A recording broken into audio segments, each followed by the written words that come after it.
சந்திரன்.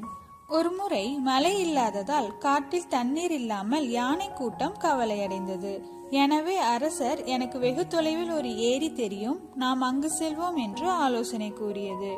இதனால் படையினர் அங்கு சென்றனர். ஏரிக்கு அருகில் சில முயல்கள் வாழ்ந்தன. ஏரியை நோக்கி செல்லும் போது யானைகள் அவர்களை அறியாமல் மிதித்துள்ளனர்.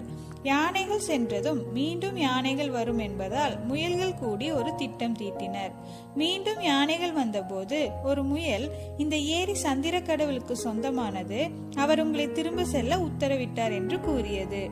யானை மன்னன் அந்த முயலிடம் தங்கள் கடவுளை காட்ட சொன்னான். புத்திசாலி முயல் தண்ணீரில் சந்திரனின் பிரதிபலிப்பை அரசனுக்கு காட்டியது. யானை மன்னன் தண்ணீரில் சந்திரனை கண்டு வியந்தான். மீண்டும் வராதபடி தனது படையுடன் திரும்பினார். முயல்கள் மிகுந்த மகிழ்ச்சியடைந்தன. நீதி. உடனடி சிந்தனை பல சூழ்நிலைகளில் உதவும்.